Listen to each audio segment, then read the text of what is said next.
guys, so I wanted to do this video, and I don't know where I'm going with this video as I do it, but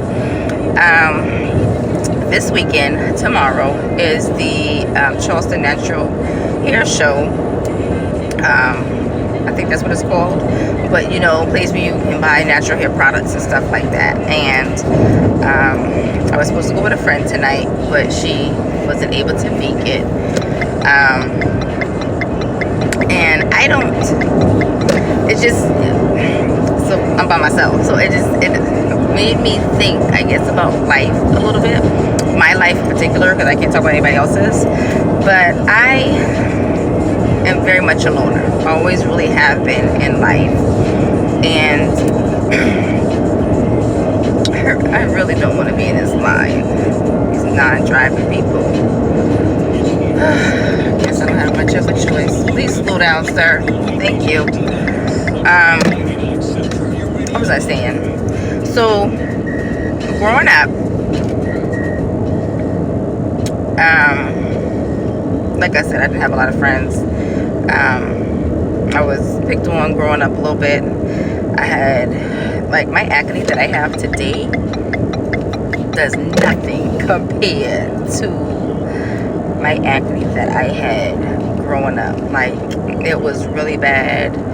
Topical stuff from the stores really didn't work.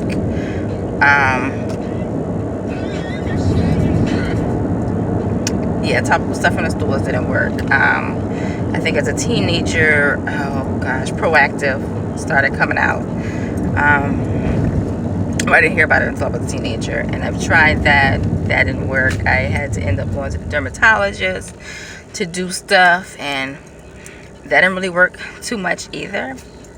And I've learned in life, outside of like it being a hormonal thing, most of my, like, my acne now is mostly like a hormonal thing, or frustration thing. It's the emotional thing, a hormonal thing for me, because like I'm on birth control and stuff like that, so my face just fluctuates. Oh Jesus, I don't know what's going on over there, but it fluctuates for me. But like I said, as a kid, it was really bad. And like in my previous videos, when I tell you about the stuff on my face, how the texture of my face is, a lot of that they say that when I research, excuse me, that it has to do with acne scars, and people that had that really dealt with severe acne, which I did. Anyways, I've learned as a kid, well, as I got older, that a lot of my acne had to do with my emotions, my irritations and frustrations and things like that, because I very much am an introvert, and still now a little bit I am. I keep a lot of things to myself. I deal with a lot of things on my own. And that's just how it's really always been in my life. Like, I remember, oh gosh, I don't remember how old I was, but oh gosh, as a kid, I hated life. Like, kids were just relentless, and they were just so rude and so mean. And I remember coming home one day, and like I just took I'm not gonna say a whole bottle, but a lot of painkillers, like Tylenols. And because I was just like, God, I don't even really want to wake up in the morning. Like, I don't want to go back to school. I'm not happy at home. I'm not happy at school, and I just don't want to be bothered. And I think I was in middle school around that time. The only thing that happened was I couldn't hear for a day. Like, no stomach aches or I just couldn't hear for a day. Like, it was really hard for me to hear. Like, my hearing was, you would have thought like I had something in my ear prohibiting me from actually hearing clearly. And that was it. Really made me mad. But I remember one time, I had really good sense. I tried to hit myself in the head with a hammer a few times, but I couldn't do the pain on my own self, so that didn't work. Yeah, don't judge me. Okay, I was a kid. I just I was not happy. I was not happy with life. Like, I really was not. Like, I dealt with a lot of depression growing up that most people did not know about. Still don't know about till today. You know, till this day. You know, anxiety. I just, it was just a lot. And still now, like, I deal with depression, anxiety now, especially since my mom passed. But just within my life, I have, for 32 years, I ain't gonna say 32 years because I don't know how I was as a kid, but when my mom, well, I didn't really deal with a lot of people as a baby, from what my mama says, and being a kid, I was very standoffish from people for as long as I can remember. And even being a kid, like my mom says, I would not go to any and everybody. I didn't socialize with any and everybody, and I'm still like that today. I deal with, even before my mom passed away, a lot of depression and anxiety and self issues and just crazy. And I guess just driving down the road, I just, you know, I'm not fully sad because I always knew that I was different than other people.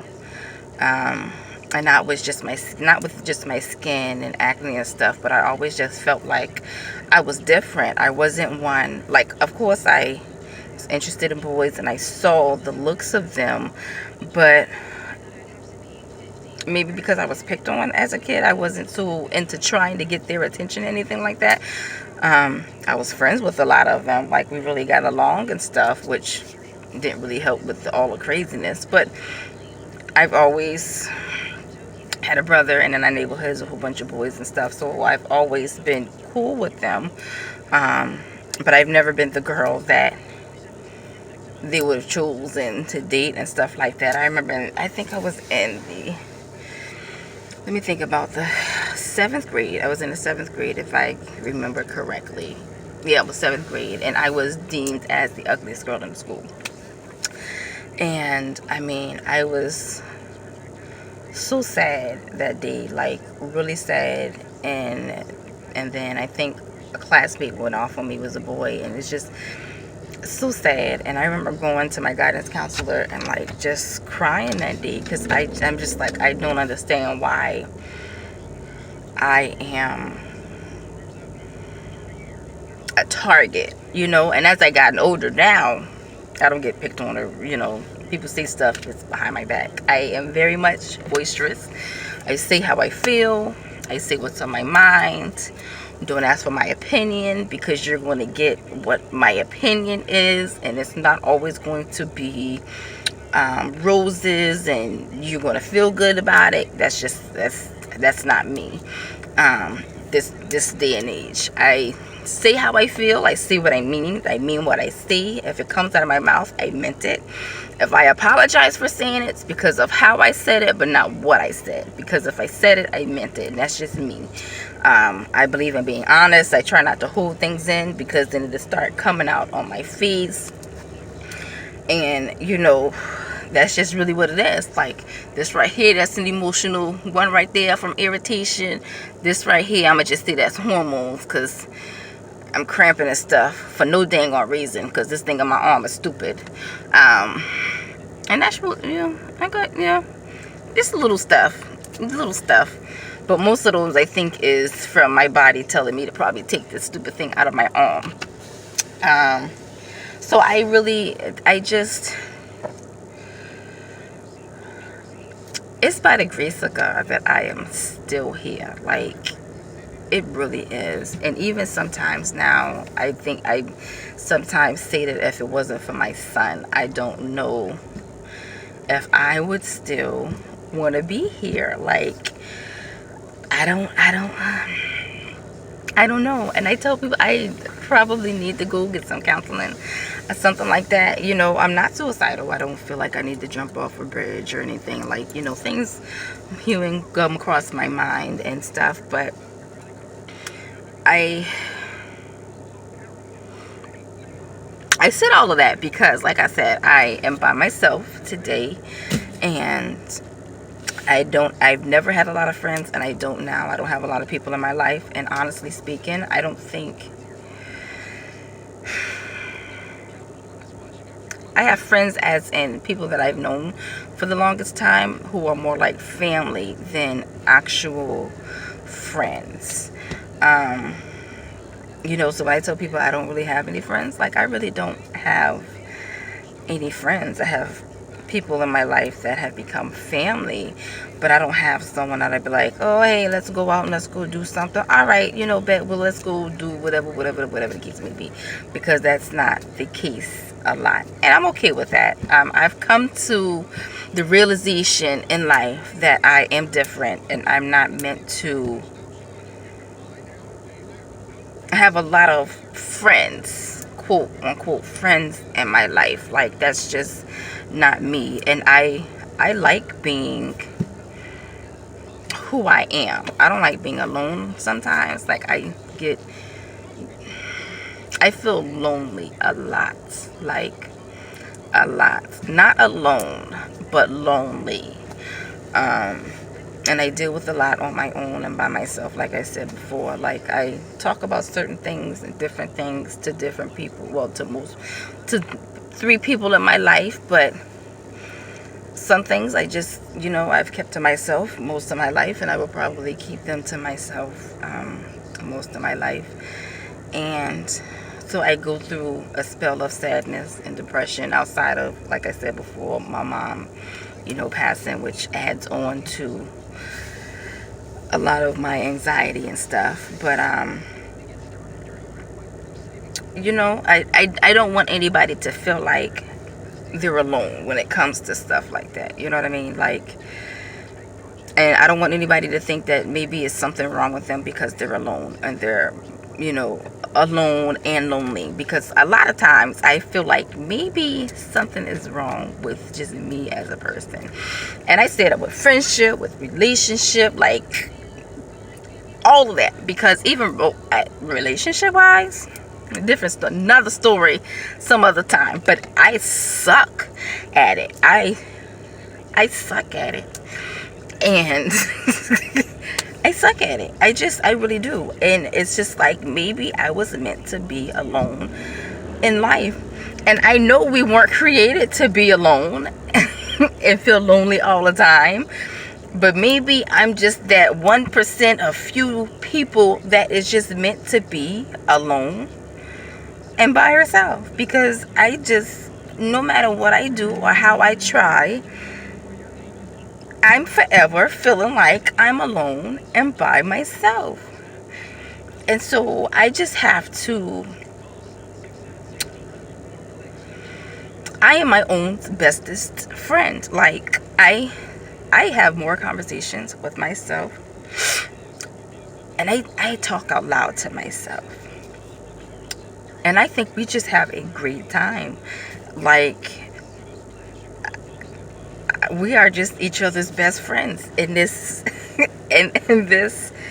in this body, in this house. We just really are. I can't seem to find us on the outside, people on the outside that I can really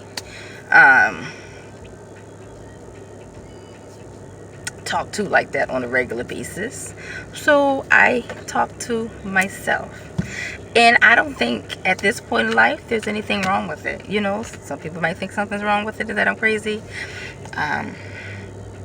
A lot of people think that something's wrong with it and that I'm crazy, but I promise I'm like one of the sanest people that people will ever meet in their life.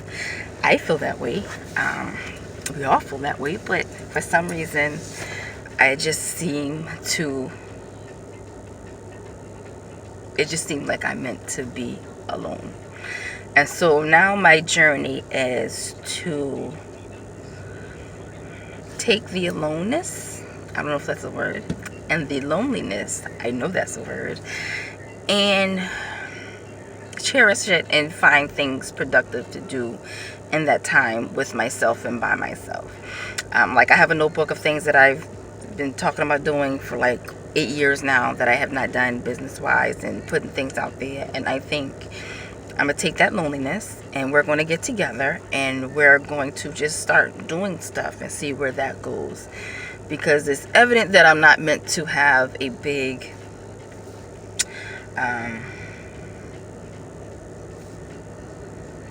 support system. You know, my mom was my biggest cheerleader. You know, we've had our issues, and God knows we bumped heads in life and all of that stuff. But my mom was really my biggest cheerleader. I remember when I used to mix oils for hair and stuff. She was like all for it, and like I said, my biggest cheerleader with it, you know. And I'm gonna get back into doing all of that type of stuff. But yeah, I just wanted to, I don't know why I did this video. I have no idea why I did this video. But like I said before, just know that, you know, we just the alone team, I guess, and it's okay. It's okay not to have a whole bunch of people in your life and a whole bunch of quote-unquote friends, and that, you know, it is best that you trust yourself more than you trust other people, because sometimes in life, when it really comes to you needing something or someone, at some point in life, you're going to be alone, and you're going to feel like you're just the most loneliest person in the world. And at that moment, that's where you have to learn to trust you. You have to trust yourself that you're going to be okay, and that you're going to be there for yourself, because that's the only person that's going to be there for you is yourself. And I think that all these years have prepared me for that there, because I think right now I am at one of the loneliest moments right now with my mom being gone. I feel so lost, and I feel like I'm missing even more than what I feel like I've been missing in life. Like, there's just, I need to learn. I'm just trying to pick up, I guess, and do something and find something, and I guess find more of myself, and move in that way and do that. And I really, truly, the past few months have learned that whatever I need is it's here, and it's in here. And I think that goes for everybody. And you know, you just have to be confident enough in that and in yourself, and love yourself enough to know that whatever you need is in here. You know, I don't know. I'm at Walgreens. I'm about to go inside for whatever reason, because I don't need to spend no money, because I got bills that's due. But I'm going to walk around and see what I can find. Or if I can't find anything, I just want to walk around before I go in the house and chill out with my little stink man. So, thank you guys for watching. I hope this did help somebody. Like I said, you're not alone. You have yourself, and yourself would always be there with you. So you need to, if you don't love yourself and you have issues, you need to find at least one thing that you love about yourself and build on that, because at the end of the day, yourself will always be there when nobody else will. Until next time, talk to you guys later. Bye.